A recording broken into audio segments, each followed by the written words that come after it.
సుబ్రహ్మణ్యుడు జ్ఞానాగ్నిగా ఉండేవాడు పరమశివుడు. అందుకే అగ్ని జ్యోతి వెలుగుతుంటుంది ఇప్పటికీ. కార్తీక పౌర్ణమి నాడు అంత పెద్ద జ్యోతి వెలిగిస్తూ ఉంటారు. అరుణాచలం సుబ్రహ్మణ్య క్షేత్రము అని ఒక ప్రతీతి. కాబట్టి అంత గొప్ప క్షేత్రమైనటువంటి అరుణాచలంలో అగ్ని దర్శనం, పూజలో జ్యోతిస్వరూపమే సుబ్రహ్మణ్య దర్శనం.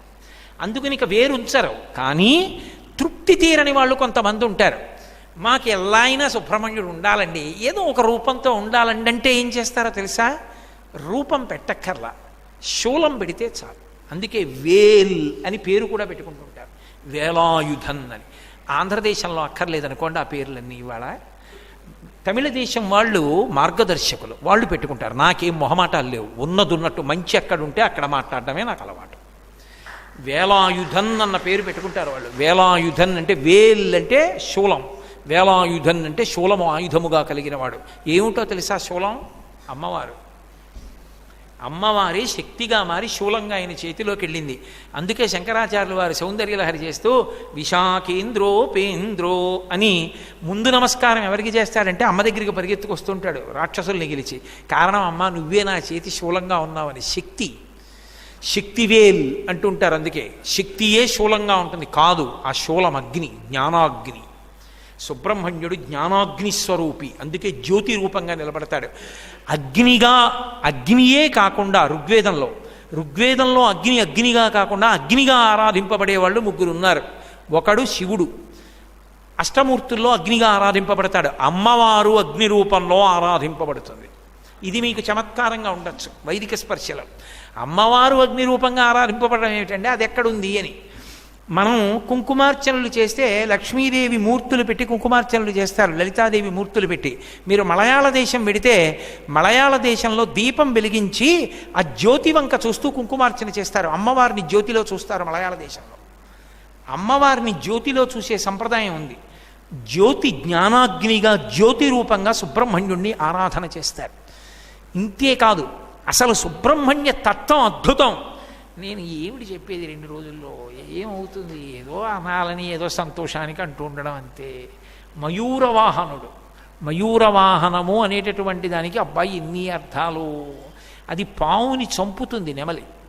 2, అది ఒక్కటే సృష్టి యందు శారీరకమైన సంబంధమును పెట్టుకోదు. 3, మేఘమును చూస్తే నర్తిస్తుంది. దానికి ఈ 3 లక్షణాలు ఉంటాయి కాబట్టి నెమలి, మయూరమని పేరు. ఒక్కొక్క దానికి ఒక్కొక్క లక్షణం ఉంటుంది. ఆ లక్షణం ఉంటే ఆ పేరుతో పిలుస్తారు సంస్కృతంలో. పావుని చంపుతుంది, పావుని కాళ్ళ కింద పెట్టి తొక్కుతుంది. పావుని చంపడం అన్న మాటకు అర్థం ఏమిటంటే, పాము వేదాంత శాస్త్రంలో దేనికి గుర్తు అంటే మృత్యువునకు గుర్తు, ఊర్ధ్వముఖ చలనమునకు గుర్తు. 2, ఒకటి విరుద్ధ ప్రక్రియ, ఒకటి సమర్థ ప్రక్రియ. అందుకే బ్యాడ్ స్నేక్ అంటే గుడ్ స్నేక్ అంటూ ఉంటారు, చెడ్డ పాము మంచి పాము అంటారు. అందుకే మీరు చూడండి, దేవతలందరూ నాగయజ్ఞోపవీత ధారిణం అని నాగయజ్ఞోపవీతం వేసుకుంటారు, పావుని యజ్ఞోపవీతంగా వేసుకుంటారు. నాగాభరణములని పావుల్ని చుట్టుకుంటారు. మీరు వెంకటేశ్వర స్వామి వారిని చూస్తే 7 కొండల మీద నాగాభరణాలు పెట్టుకుని ఉంటాడు. ఎందుకు నాగాభరణం పెట్టుకుంటారంటే, పాము మృత్యువునకు సంకేతం ఒకటి, పాము ఊర్ధ్వముఖ చలనానికి సంకేతం ఒకటి, పైకి వెళ్ళి భగవంతుణ్ణి కలవడానికి గుర్తు. అందుకే మూలాధారంలో చుట్టుకుని పాముగా పడుకుంటుంది, సుబ్రహ్మణ్యుడు పాము రూపంలో ఉంటాడు అని. సరే, అందుచేత మయూరవాహనము అన్నదానికి గుర్తు ఏంటంటే మృత్యువునికి మృత్యు, ఆయనని నమ్ముకున్నవాడి ఆఖరి చావు ఇదే. అంటే ఈ శరీరమే ఆఖరిసారి చచ్చిపోతుంది, ఇక చావడానికి మళ్ళీ పుట్టదు. అంటే మోక్షం ఇవ్వగలిగిన వాడు పావుని చంపే నెమలి మీద ఉంటాడు.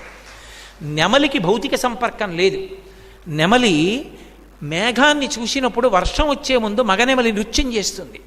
నృత్యం చేస్తున్నప్పుడు దాని కంటి వెంట ఆనంద ధార పడుతుంది. ఆడనెమలి దాని చుట్టూ తిరిగి అది కింద పడేటప్పుడు కింద పడకుండా నోరు పెట్టి పట్టుకుంటుంది, పట్టుకుని మింగుతుంది. మింగితే గర్భధారణ చేస్తుంది తప్ప భౌతిక సంపర్కం లేదు.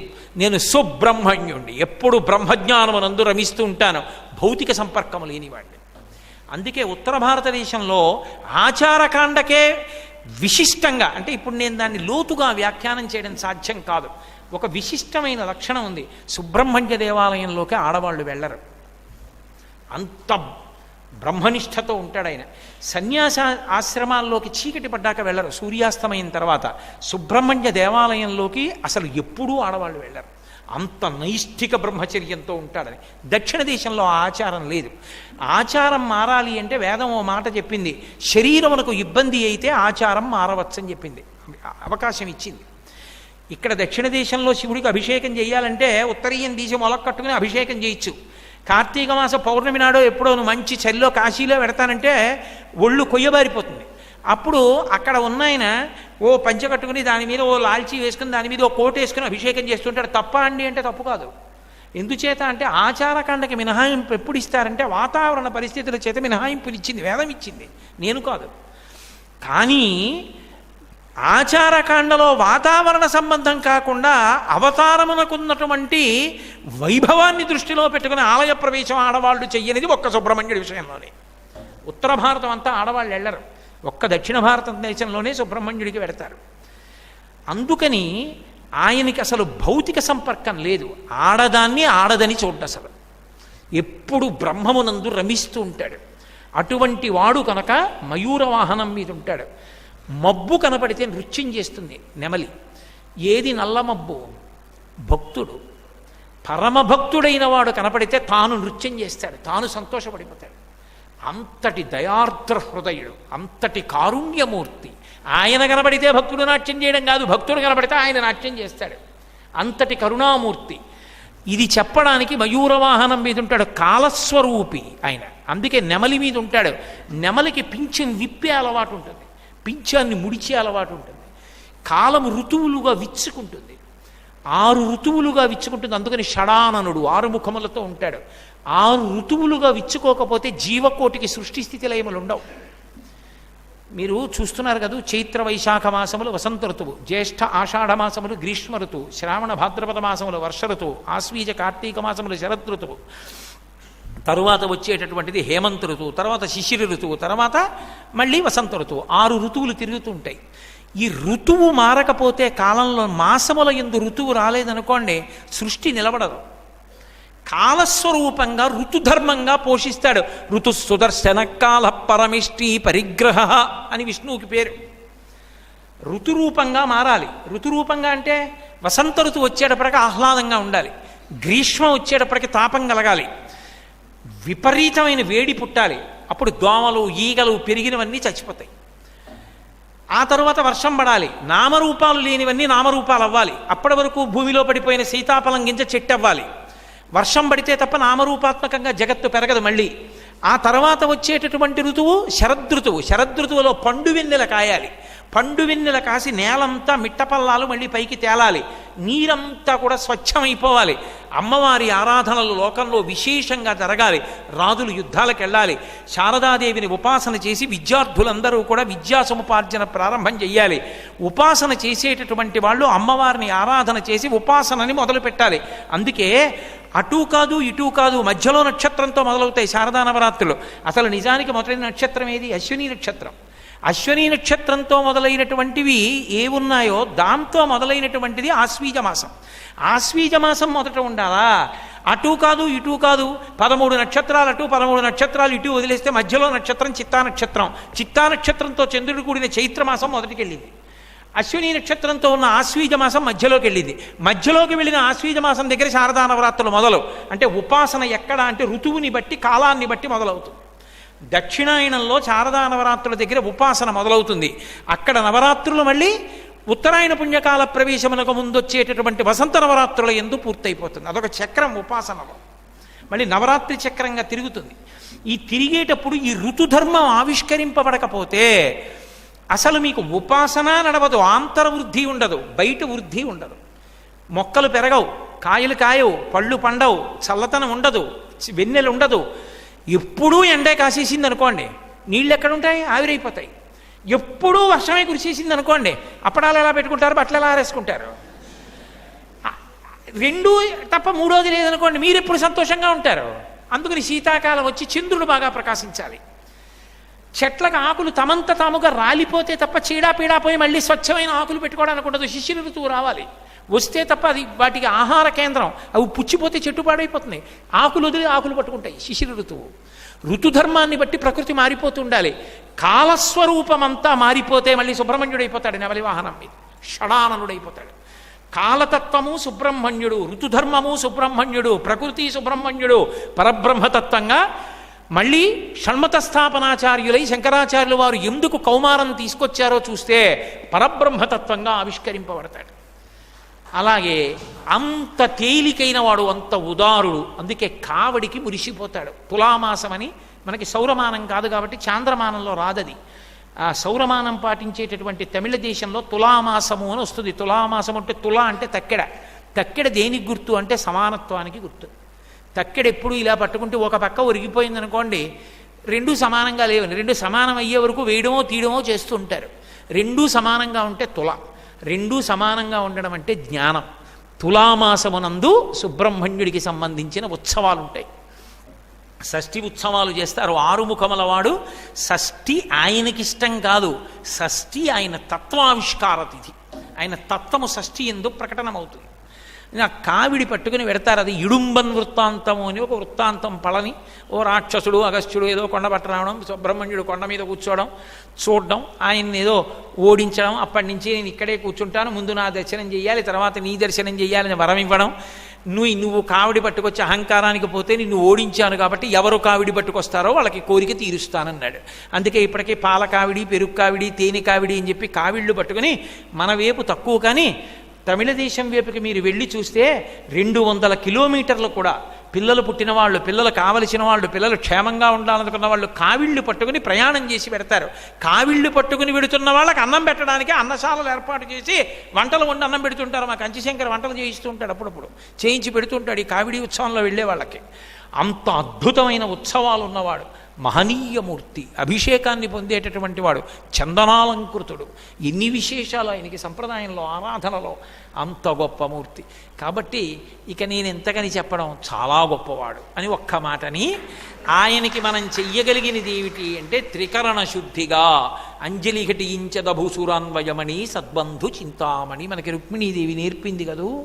5 జ్ఞానేంద్రియములు, 5 కర్మేంద్రియములు, ఈ రెండిటిని చేర్చి 11వదైనటువంటి బుద్ధిని చేర్చి ఇలా ఉంచి నమస్కరిస్తే 11ంటిని ఆయన ముందు ఇలా పెడితే చాలు, సంకేతపరంగా అనుగ్రహిస్తాడు. ఏ మాట అక్కర్లేదు.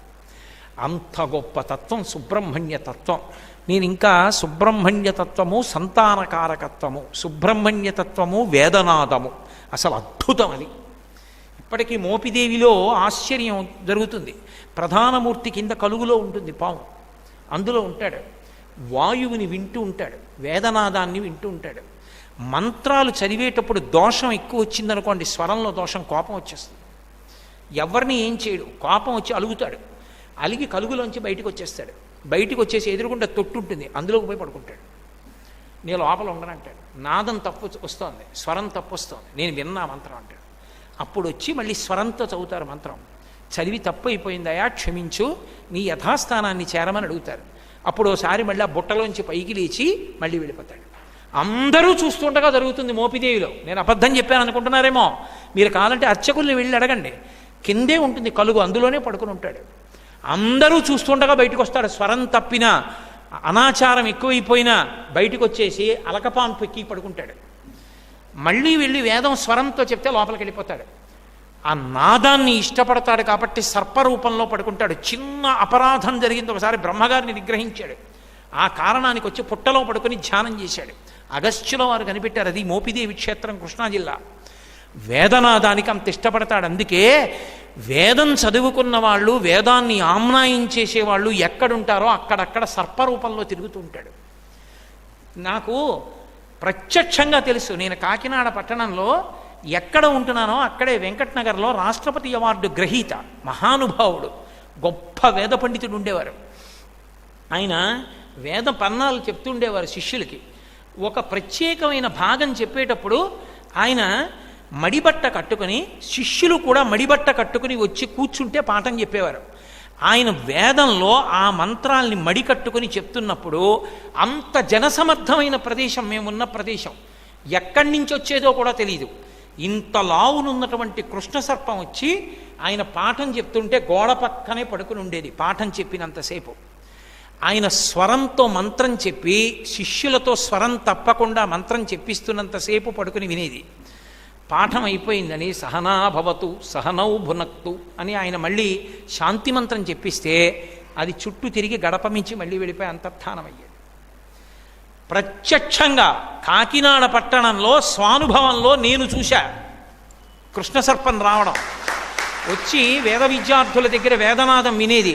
పరమ పవిత్రమైన భాగాన్ని నేర్పేటప్పుడు ఆయన మడి కట్టుకుని ఉపవాసంతో చెప్పేవారు. ఆయన మడి కట్టుకుని ఉపవాసంతో శిష్యులకి చెప్తున్నారంటే వచ్చేసేది. మహానుభావుడు. నాకు ఇప్పటికీ గుర్తు. ఎంత ప్రేమ అంటే నా మీద. నేను ఉపన్యాసం చెప్తుంటే బయటికి వెళ్ళని మనిషి ఆయన వచ్చి దేవాలయంలో కూర్చుని ఉపన్యాసం వినేవారు.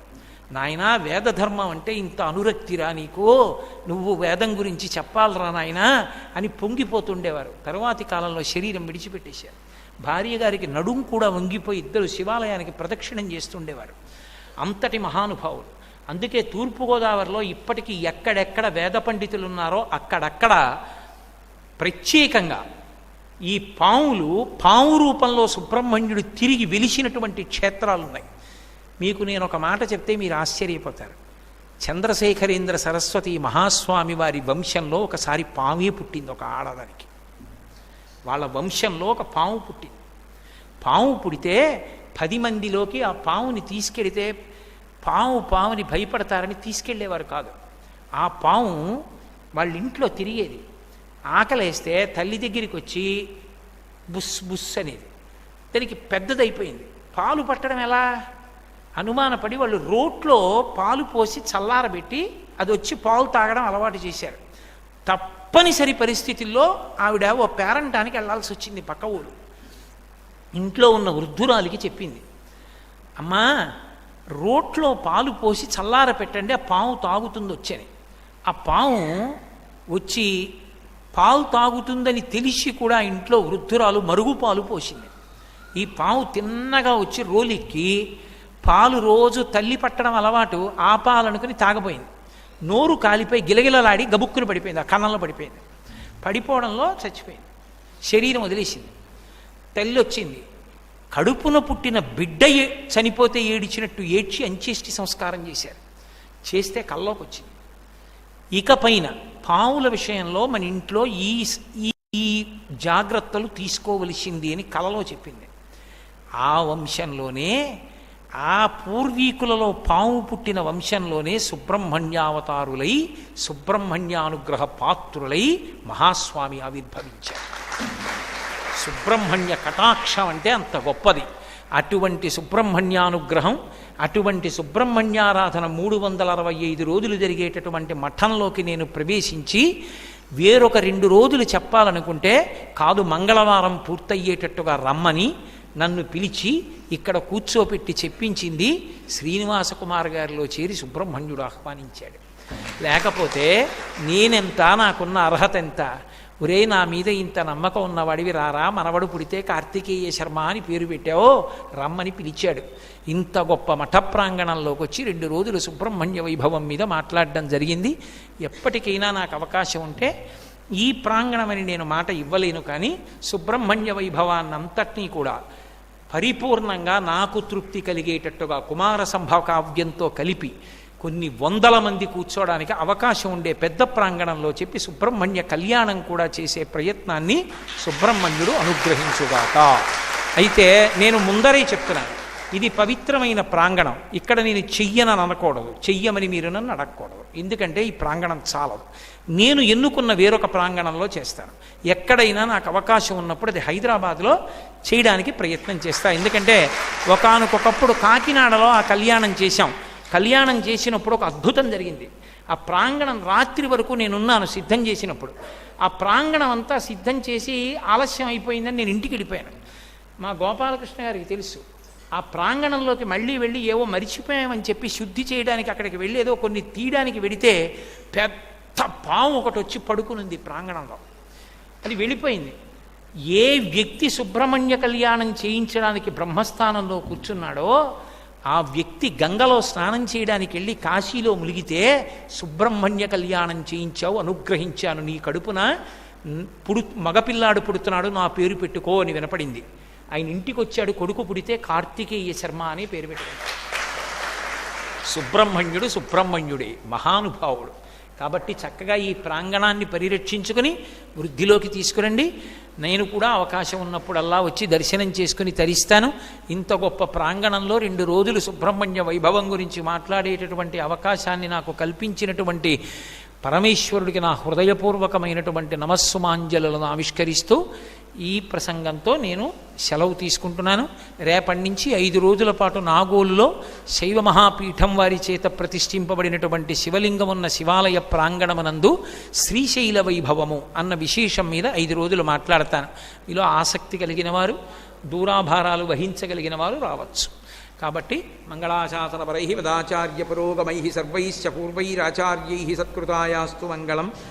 మంగళం కోసలేంద్రాయ మహనీయ గుణాత్మనే చక్రవర్తి తనూజాయ సర్వభౌమాయ మంగళం. ఉమాకాంతాయ కాంతాయ కామితార్థప్రదాయినే శ్రీగిరీశాయ దేవాయ మలినాథాయ మంగళం. సర్వం శ్రీ ఉమామహేశ్వర పరబ్రహ్మార్పణమస్తు. స్వస్తి.